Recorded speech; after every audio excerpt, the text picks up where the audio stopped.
Dead Man's Gulch. From Sherman. A few years ago, I was working as a field technician for a small telecommunications company in Colorado.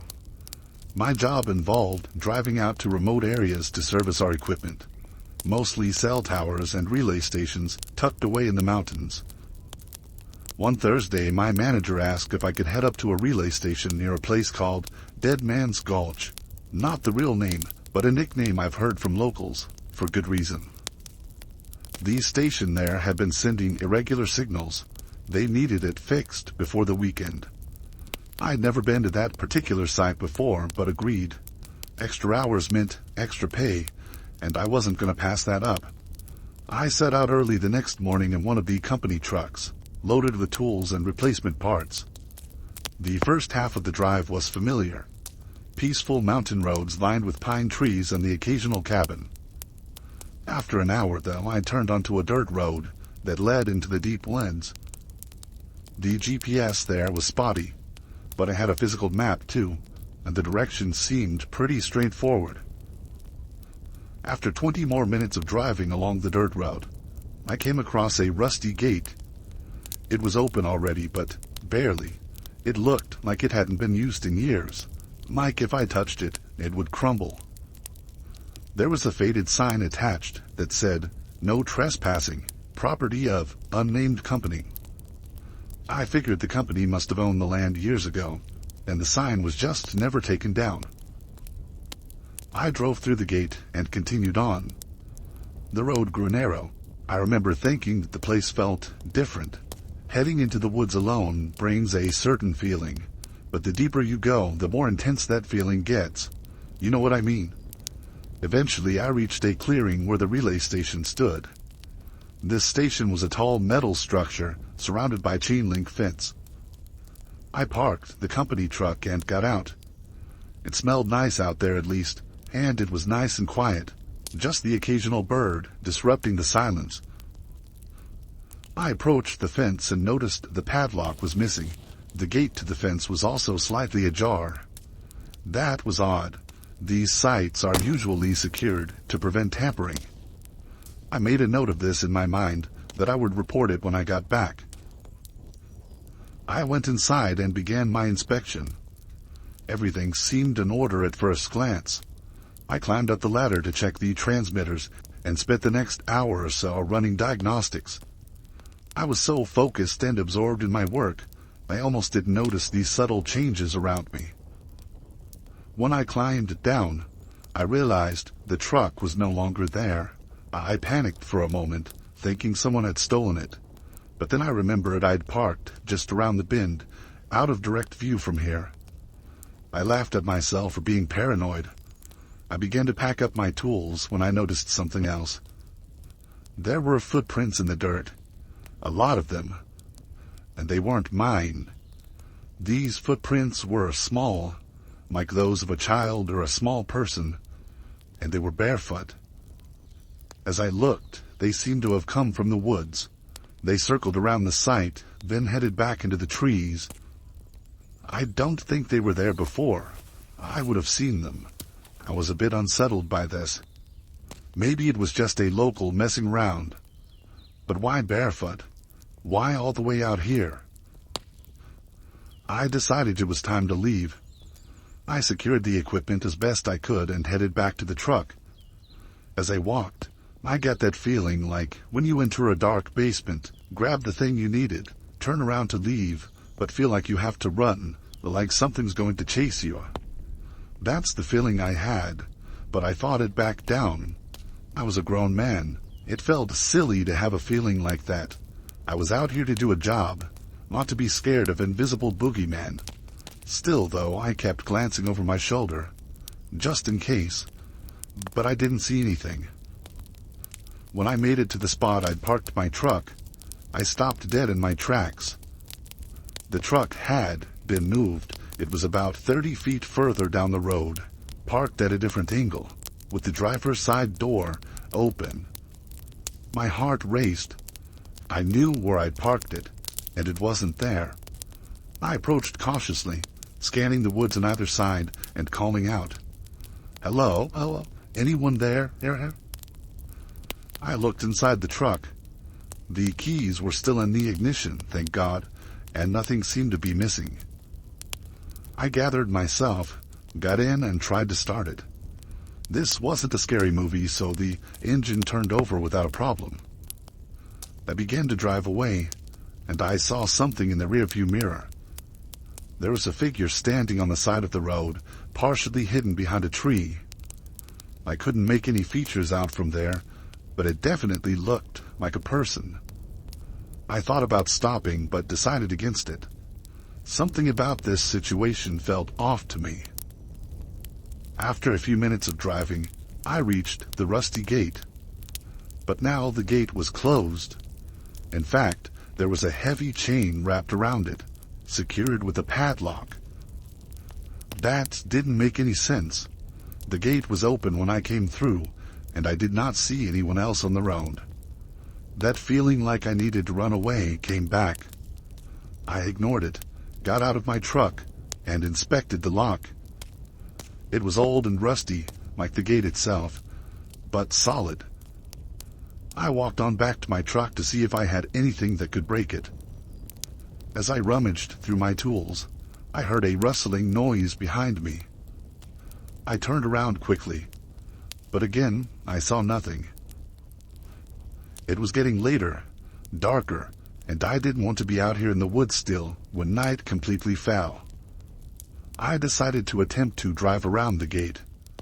The terrain was rough, but the truck was built for off-road conditions. As I maneuvered the truck off the path, the tires sank into the soft ground. I tried to reverse, but the wheels spun uselessly. Guess I was stuck, I thought. I was frustrated and growing more anxious by the minute. I grabbed a flashlight and got out to assess the situation.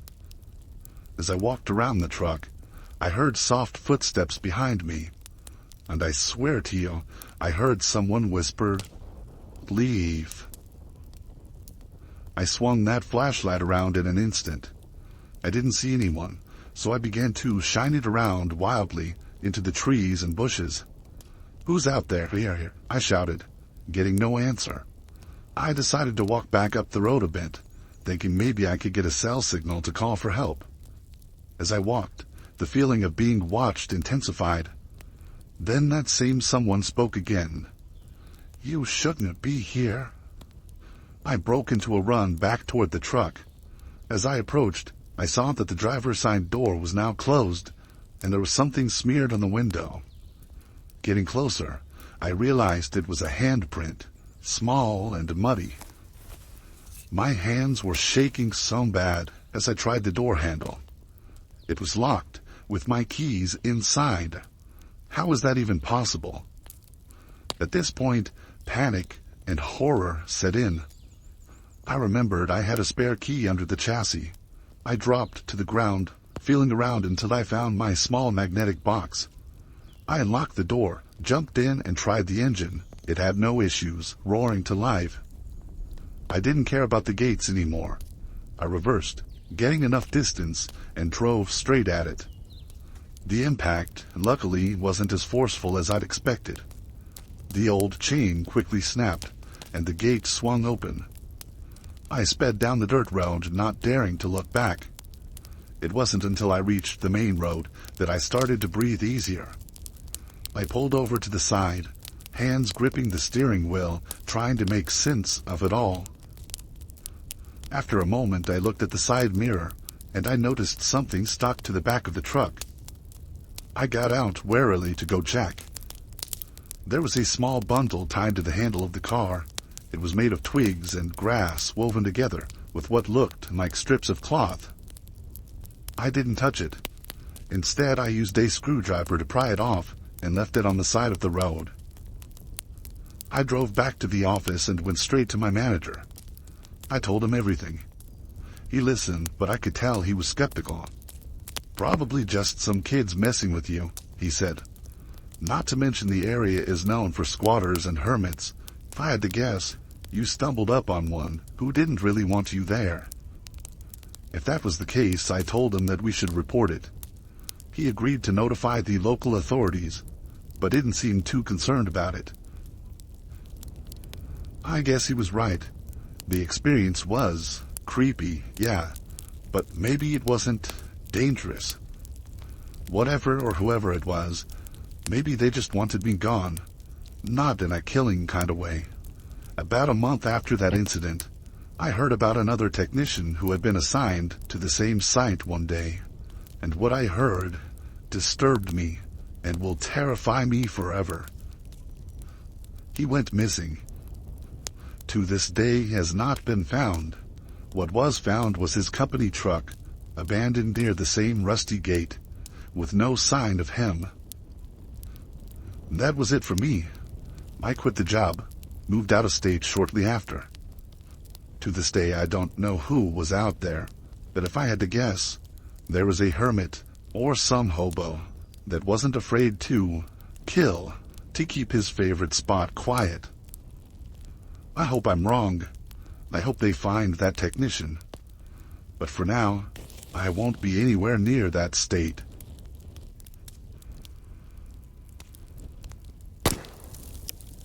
A Mountaineer's Adventure from S.H. Cash. I don't usually share these kinds of stories outside my close friend group, but having stumbled upon this podcast and channel, I figured I'd share my tale anonymously. You can just refer to me as Jack. I've been a mountaineering guide for a few years. I've led a lot of people, a lot of groups, through the rugged trails of the Cascade Mountains, and I pride myself on keeping everyone safe while sharing the beauty of the outdoors. A few summers back, my good friends Barney and Shelby asked me to lead a hiking trip to celebrate their recent weddings. They wanted something memorable and affordable before settling into newlywed life. Joining us were Cassie and Gabe. Cassie was Shelby's maid of honor, and Ryan the best man with his girlfriend Sophie. It was a tight-knit group. We were all excited about our wilderness-filled week. We planned to tackle a lesser-known route, which I'd scouted before but hadn't yet guided a group through. It promised some stunning vistas, alpine meadows, and the kind of solitude that's both hard to find these days and hard to pass up. We met up early on a Saturday morning. I triple-checked our gear and I made sure everyone had their essentials. They were my close friends, but I wasn't going to cut corners with them. Spirits were high as we set off under clear skies. The first couple of days were great. I couldn't believe how cooperative the weather was being. Even with good forecasts, sometimes things take a turn for the worst out of nowhere. And all of us were in good shape, handling the trails without any issues. During the day we passed through dense forests and crossed babbling streams, and at night we camped under a canopy of stars.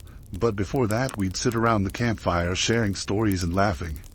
Just friends enjoying nature. On the third day, things began to change. Now hear me out first. As a guide, someone who has spent years in the woods, I'd like to say I'm more attuned to the sounds of the wild. So when I say the cliché thing about the forest feeling quieter and more still, I hope you believe it a bit more. Because that's what I began to notice. The woods were quieting down, becoming less active. I thought this was strange. I didn't let it hinder our journey and fun, but I did keep it in mind, in case it meant something bad. Could be a storm, could be a nearby predator, but also could be that we were disturbing the place. Around midday, we stopped for lunch near a small clearing. Cassie wandered a bit to snap photos, and called out to us, "Hey guys, come check this out." We walked over to find her standing near a set of large footprints in the soft earth. This took my breath away. In all my time out here, I'd never seen footprints like this. I've seen people's footprints, people with big feet walking around barefoot in their campsites. I've seen bear prints and all that. But these were not that. These were huge humanoid prints. Much, much larger than any human foot, and spaced much farther apart than a normal stride. "You think it could be a bear?" Gabe suggested. "Like, it doesn't look like one, but maybe it walked over its own tracks. It's made it look weird." I looked closely. Could be, I lied. I didn't want to alarm anyone, but in my head I was a bit freaked out by these. They weren't bear tracks. Bears have a different shape to their paws, and these looked distinctly like human footprints from a colossal person. We moved on, and I kept my eyes peeled for anything out of the ordinary. As we continued, that uneasy feeling kept with me. I swear the woods were only getting quieter too, to the point that even Sophie noticed it and spoke up during a water break. "Why is it so quiet out here? We're in the middle of the woods. You'd think it'd be loud with all the bugs and stuff. Jack, do you think that's normal?" "Depends on the area," I replied. That was the truth. Some areas in the woods can be quieter than others. But yeah, it is a bit odd. That evening, we set up camp near an alpine lake. The setting was perfect, like it was straight from a beautiful painting, complete with distant mountain peaks. We cooked dinner and settled in for the night. As we wound down, we heard a distant rustle, followed by the unmistakable sound of branches snapping. We all perked up and froze. Eventually I said, "Probably just a deer, guys." I was trying to keep the mood light. "Dude, that was way bigger than a deer." Ryan disagreed. I glanced into the dark beyond the campfire. "Well, could be elk. They're bigger than deer, and more common around here." That's what I wanted to believe, but I wasn't so sure. We turned in for the night, but I had trouble sleeping. I was responsible for everyone's safety, and I was not enjoying the direction things were turning. I kept listening for sounds, but everything was silent. The following morning I did a quick perimeter check, but I didn't find anything weird. On the fourth day, as we made our way higher into the mountains, Shelby pointed out something off to the side of the trail. More of those large footprints. They were much fresher than the first one we found. "Okay, that's weird," Barney said, immediately looking to me for an explanation. "Could be some pranksters messing around," I offered, but he looked at me with a smirk. "Barney, I'm not 100% sure what it is, man, but I will tell you it's nothing to worry about. Believe me, I've been out here for years. You're safer out here than on a plane or a boat. Come on, let's keep moving." We went on, but the group's mood had shifted. Conversations were quieter, and everyone seemed tense. Around mid-afternoon, Sophie stopped. "Did you guys see that?" she whispered. "What was it?" Ryan asked. She pointed between two trees. "I thought I saw someone moving parallel to us." We all looked, but didn't see anything. Shadows can play tricks on your eyes, especially out here. They seemed somewhat reassured by that. We pressed on. I felt watched. Every so often I would catch a glimpse of movement too, out of the corner of my eye. But when I turned, I didn't see anything. I assumed it was paranoia. We set up camp earlier that evening, choosing a spot that offered a good vantage point and would be easy to defend. Not that I expected we'd need to, but you never know. After dinner, the group was quiet. Eventually, Cassie broke the silence. "Jack, do you think there's someone out here with us?" "What do you mean?" "Those footprints, the noises, the shadows in the trees, it just seems like we're not alone." "Well, Cassie, I'm not gonna lie to you. It has been a bit strange out here, even to me. But wildlife can be unpredictable, and it's not uncommon to be close to other people out in the wilderness and not even know it. We'll keep the fire going tonight to make sure all the food is secured. Everything's gonna be fine." After that, we settled in for the night. I took first watch, sitting by the campfire with the flashlight and bear spray close at hand. That night was uneventful, and when Gabe relieved me a few hours later, I managed to get some sleep. The fifth day was when things escalated. We aimed to reach a high meadow by early afternoon, then decide whether to push on or to start our descent. As we trekked, the feeling of being watched intensified. As we entered the meadow, Gabe suddenly shouted, "Look over there, Eerie!" Across the expanse, maybe 200 yards away from us, stood a massive figure. It was upright, covered in dark, matted fur, and undeniably huge, much larger than a person, and rivaling the biggest bears I've ever seen. It was watching us. For a moment, none of us moved or spoke. But eventually Shelby asked, "Is that?" Then the creature tilted its head slightly, then turned and moved into the tree line with remarkable speed and agility for its size. "All right, we all saw that, right?" Ryan asked, his voice unsteady. We all nodded. "I think it's time we head back," I said firmly. There were no objections. I decided we would take an alternate route down, one that would lead us back to the trailhead much sooner, but it would be a bit steeper. I just didn't want to risk a direct encounter. We hiked in near silence, everyone processing what we'd seen, probably afraid that more noise could lead that thing closer to us. But something told me it had no trouble tracking us.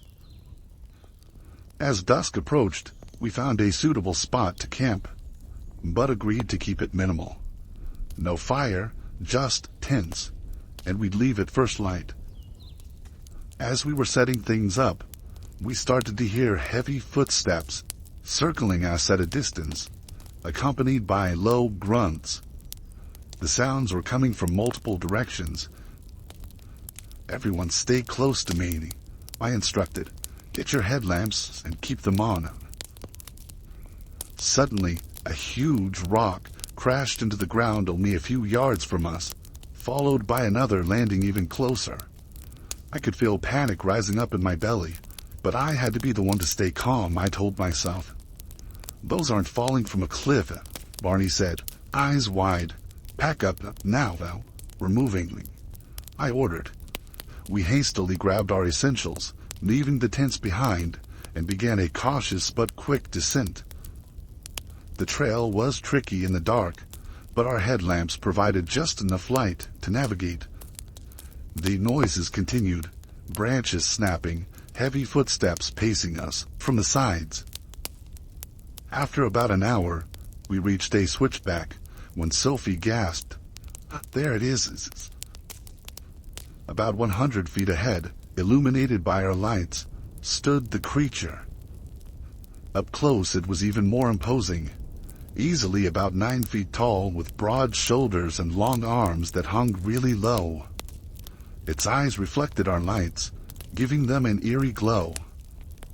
It let out a deep resonant yell that echoed through the mountains. It made my hairs stand on end. It then began to push over a nearby tree, snapping it as if it was a twig. The display was clearly a warning. "Slowly back up," I whispered. "Don't run." And we did just that, retreating cautiously, keeping our eyes on it. It didn't follow us. It instead continued its demonstration of strength. Once we rounded the bend and were out of sight, I urged everyone to pick up the pace. We continued through the night, exhausted. The noises gradually faded, though, and by the time the sky began to lighten, we reached a familiar landmark, a bridge that signaled we were a couple of hours from the trailhead. We took a short break to catch our breath. "What the heck was that?" Gabe finally said. "I don't know, but whatever it was, it wanted us out. Are you guys crazy? See? That was obviously Bigfoot." Shelby spoke up. "Do you think he'll follow us?" "I think we're safe now," I reassured her, though I didn't really know for sure.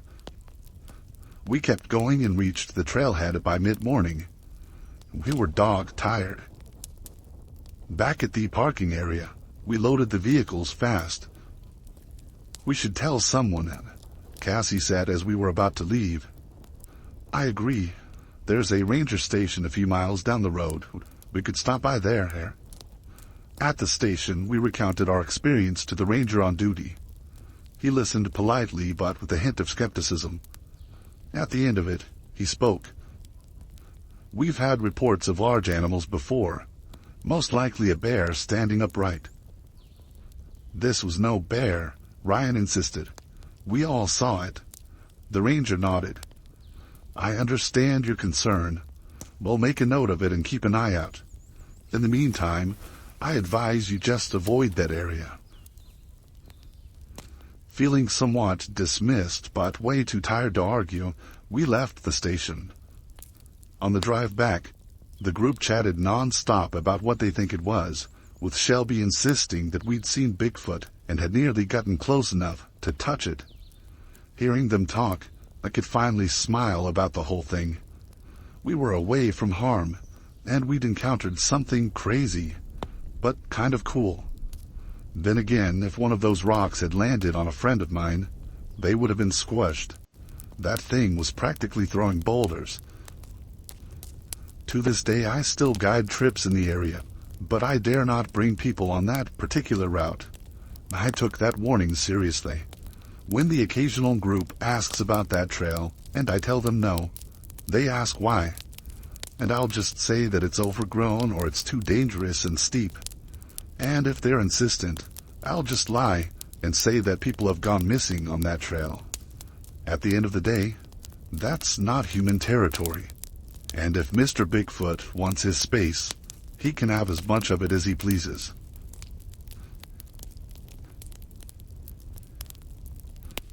Graveyard Bear from Nightcrawler. I used to be a cop. Not for long, just about 5 years, but anyone who's ever worn the badge can tell you it doesn't take long to collect a slew of wild and often crazy stories. They become a sort of currency among officers, a badge of honor even, in their own right. We would swap these stories during downtime, each tale a little more outrageous than the last, always trying to one-up each other. But there is a certain story I've never told them. Not face-to-face anyway. You'd call me crazy or a liar, but I swear to you, every word is the God's honest truth. It's also, without question, the most terrified I've ever been, on the job or in my life. It was during my usual night shift. Early in the shift, I checked in at the office to review anything noteworthy from the day shift, wrap up lingering reports, and grab a couple of warrants to attempt in my zone. Afterward, I made my usual stop at the Circle K across the street. They gave us free coffee, and I was not one to pass that up. I fixed myself a steaming cup of joe, then headed to the counter to chat with Eric, the night shift clerk, who was always there. The night passed by quietly, pleasantly uneventful, the kind of shift I'd take in a heartbeat. By the time it was closing around 4 a.m., with the shift change coming at 6, I'll admit I wasn't above finding a quiet spot to lay low for the last couple of hours. Unapologetically, I'd park somewhere out of the way, keep my radio turned up just in case, and maybe nod off once or twice. For the zone I was covering that night, my go-to spot was a small graveyard, a place I'll call Cypress Hill Cemetery. It wasn't a family plot, just this old, modest cemetery tucked away on a back road deep in the woods. The kind of place no one visits, especially after dark. It was perfect, really. Quiet, hidden, and so remote, I never had to worry about people stumbling upon me. I'd been sitting there for just shy of an hour when I caught movement out of the corner of my eye. I kicked on my spotlight and scanned toward the shifting shadow. What I saw at first, I thought it was a bear. It was big, lumbering, and dark, but something was wrong. Its neck was absurdly long, and its legs were thin and wiry, yet somehow rippled with muscle. Its fur was patchy, and not in a way that suggested disease, but more like it had been deliberately stripped away. The bare patches revealed skin so pale It seemed to glow faintly in the light. Its underside, the belly, chest, and that unnervingly elongated neck, was completely hairless. And strangest of all, this thing was going to town on one of the graves. I mean, it was really giving it its all, digging and scratching at the ground. It then turned its head toward my car, and I froze. The head moved, but the body didn't. Its neck twisted in a way that was both fluid and grotesquely unnatural. Its eyes were enormous, far too large for its face, and like black mirrors, they glistened with a lifeless sheen. Its ears tapered into sharp points, more wolf-like than bear, but even that comparison felt wrong. It stared at me, unblinking, and then, as if deciding on something, it moved. It moved with an eerie, almost balletic grace. It rose onto its hind legs, standing upright, its height now towering, and it began to stalk, toward my patrol car. I gripped the wheel, my heart hammering in my chest. Every instinct was screaming at me to drive away, to run, to do something. But I couldn't. I was frozen and rooted there in place, paralyzed by the impossible thing that was now walking towards me. Finally, I snapped out of it, throwing my patrol car into drive, and I tore heck out of there, leaving that hulking thing in the red glow of my taillights. I went back to the office, and I stayed there for the remainder of my shift, trying to push the memory out of my mind. The following night, when I came in, I noticed a report on the computer, filed during the day shift. Grave desecration at Cypress Hill Cemetery. Apparently, someone else had found that one of the graves had been dug up. There were also details on the coffin being shattered, and the corpse inside going missing. I never told anyone about what I saw. I didn't need to. I knew exactly what happened. That thing had dug it up and took off with the body. I don't know what it was, and I don't know what it wanted with a corpse. Truthfully, I don't ever want to know.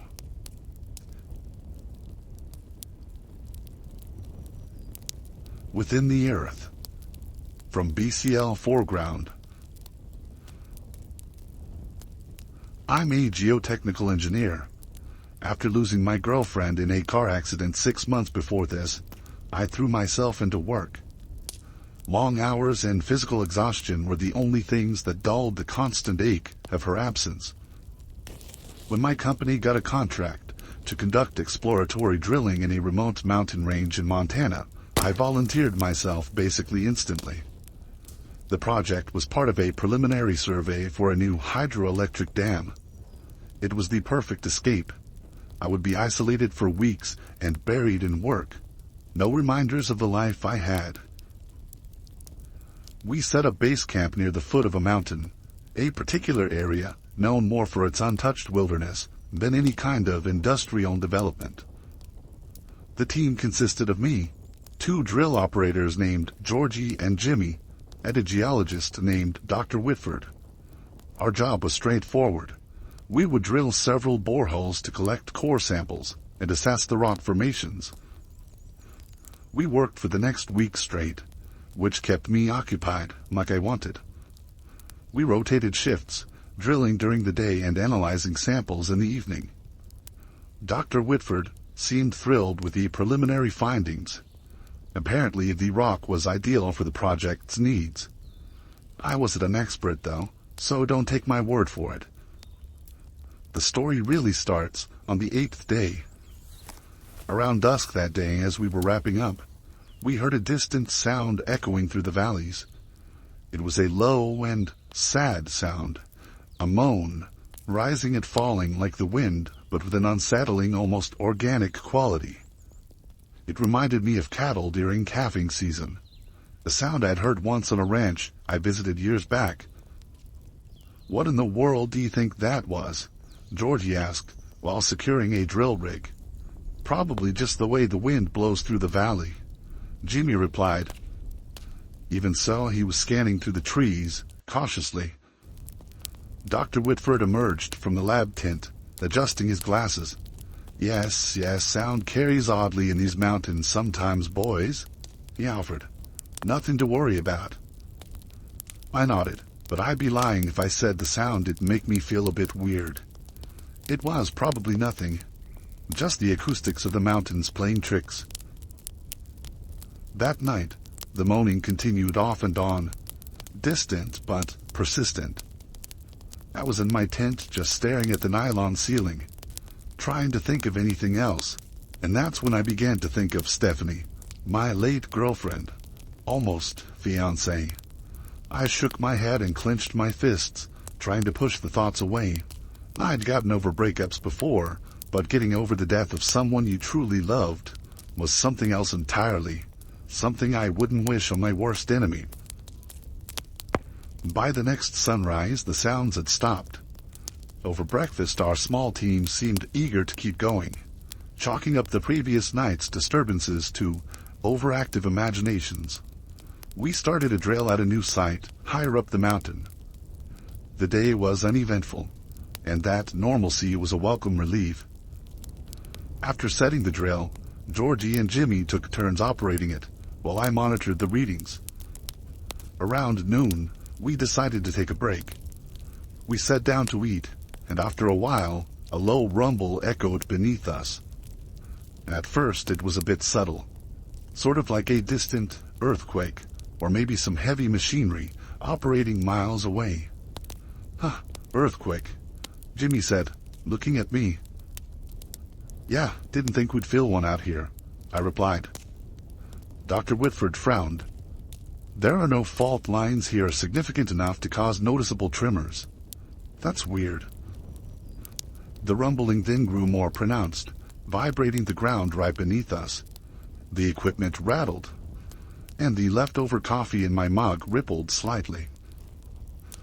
Maybe we should give it a break until we figure out what's going on, I offered. Georgie shrugged. Could be an underground river or a pocket of gas. We've come across stranger things. After a few minutes, the rumbling subsided, and the ground was still again. We agreed to proceed, but decided to be extra cautious. Back at the drill site, I took over operating the rig while Georgie and Jimmy prepped the next set of core tubes. As the drill bit penetrated deeper into the earth, I watched the pressure gauges closely. Everything seemed normal, until we hit about 150 meters. Suddenly, the drill shuddered, and the rig strained as if encountering resistance. Hold up, I said, easing off the controls. What's up? Georgie asked. He walked over to where I was. Not sure. Looks like we hit something hard, but readings don't show any significant change in rock density. Well, could be a boulder, said Jimmy. I decided to continue at a slower pace.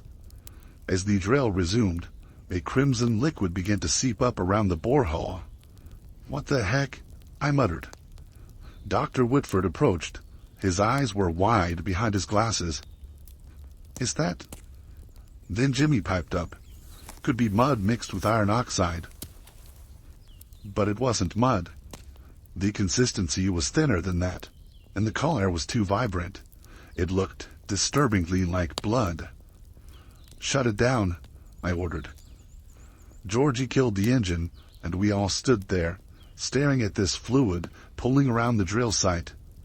This doesn't make any sense, Dr. Whitford said. He knelt down to collect the sample.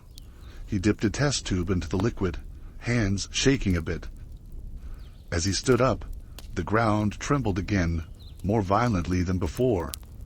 I could see the drill rig sway, and we struggled to keep our footing. Everyone back, I shouted. We stumbled away from the rig as the rumbling intensified.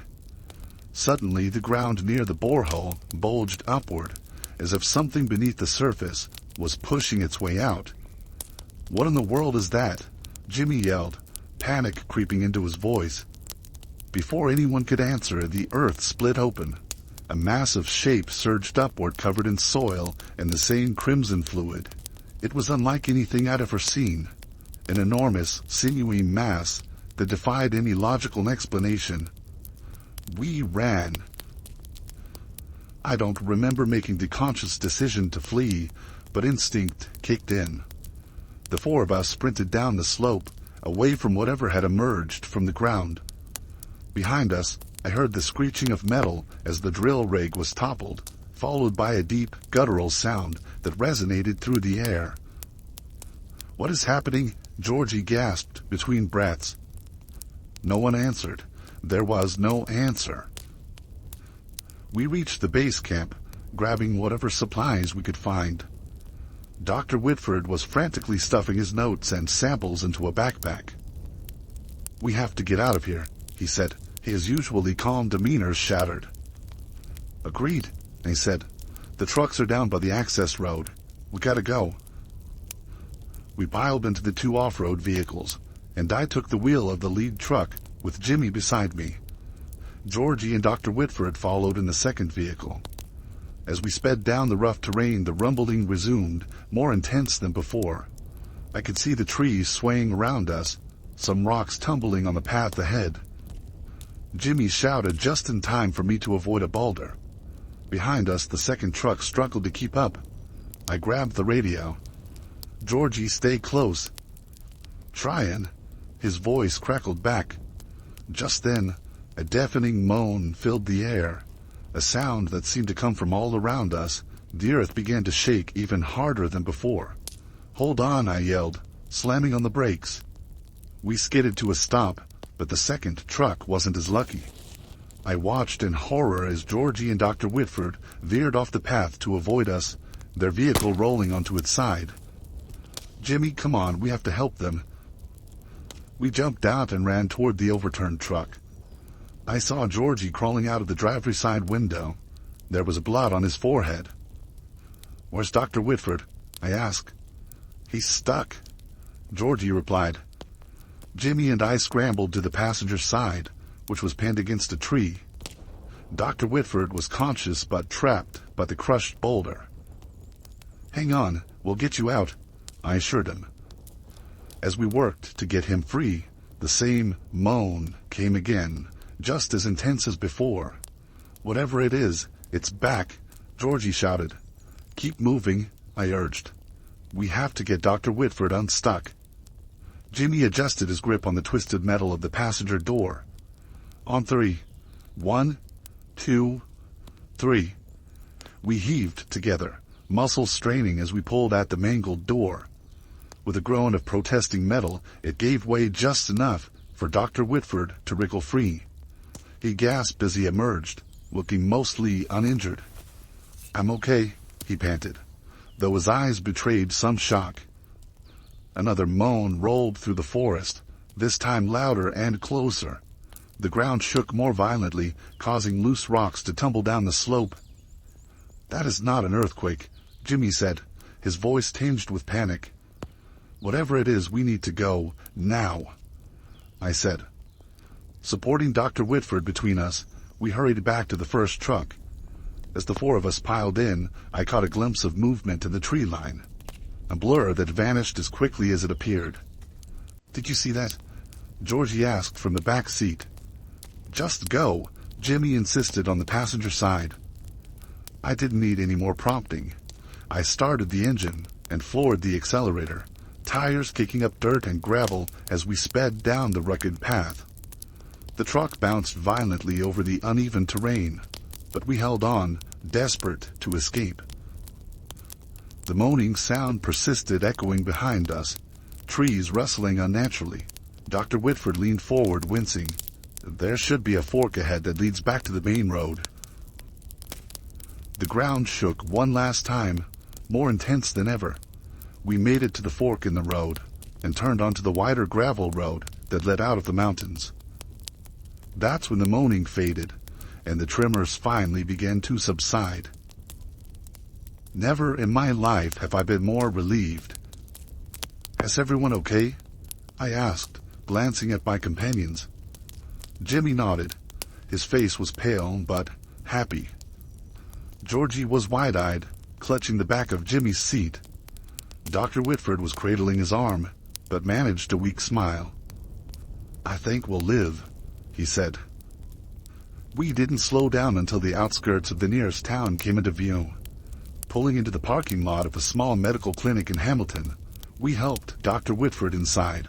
I said he was mostly uninjured, but I was wrong. His arm was apparently busted up pretty bad. The nurse whisked him away for treatment, while the rest of us slumped into chairs in the waiting room. "What the heck happened back there?" Jimmy asked in a whisper. "I don't know," I admitted, "but it wasn't normal." Georgie ran a hand through his hair. "Those sounds, the ground shaking. It's like that mountain was alive, and we pissed it off." After ensuring Dr. Whitford was in good hands, the three of us headed to the local sheriff's office to report the incident. The sheriff listened skeptically as we recounted the events. "So you're telling me you heard strange moaning sounds and experienced tremors, but you didn't actually see anything?" he asked, raising an eyebrow. "That was mostly the truth. We didn't mention the part where something came out of the ground." "That's correct," I replied. "But whatever it was caused significant damage to our equipment and nearly killed all of us." "Ah, look, this area is known for odd noises. Wind through the canyons, wildlife, all that jazz. As for the tremors, we've had no seismic activity reported." Jimmy stepped in. "With all due respect, Sheriff, we're not making this up." "I didn't say you were. I'll file a report and send a ranger up to check the area. But unless there's concrete evidence of a threat, there's not much more we can do." Later on, back at the motel we were staying in, we convened in my room to discuss our next steps. "They're not going to do anything," Georgie said bitterly. "Maybe we should call our higher-ups at the company," replied Jimmy. "They need to know what's going on." "I agree. I'll draft a detailed report tonight," I nodded. I spent the next few hours compiling all the data we had. Notes on the tremors, descriptions of the noises, the strange fluid we encountered. Dr. Whitford now had a cast on his arm, but otherwise he was okay. He joined me. "I've been analyzing that sample," he said, placing a vial on the table. The liquid inside seemed to shimmer. "It's not like any mineral deposit I've seen." "Oh, what do you think it is? Seriously, you can tell me, even if you think it's crazy." I asked him. He shook his head. "I can't say for certain, but it seems organic." We included his preliminary findings in the report and sent it off to our supervisors. The response was disappointingly swift. I'll briefly summarize what the email said. "Thank you for your concerns. However, without verifiable evidence of a hazard, we will proceed as planned. Your contracts are terminated, effective immediately." "What? They're firing us?" Georgie exclaimed after I told them. "Apparently," I said, trying to hold in my anger. Dr. Whitford sighed.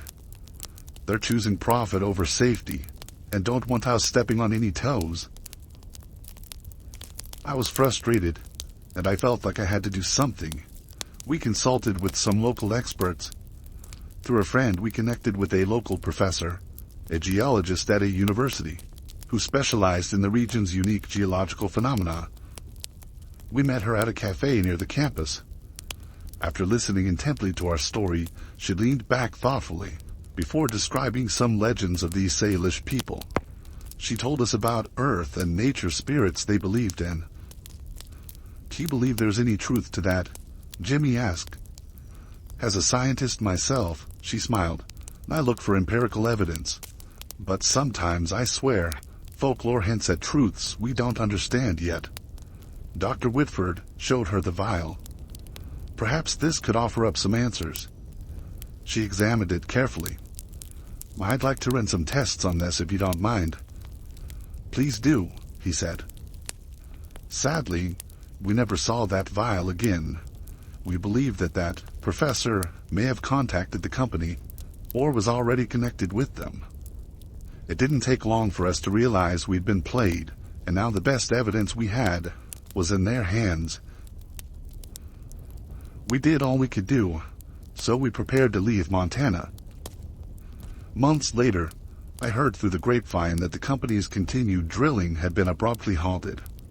Rumors circulated of accidents and equipment failures, and the official reports I was able to find indicated geological instability. I couldn't help but think. We tried to tell them, and I hoped with whatever the new workers experienced, no one got hurt. That's the end of my story. I didn't go back there, and I don't drill anymore. Just know, if you're ever in the mountains in Montana, be careful. If you start to feel the ground shake, you might want to cut your trip short.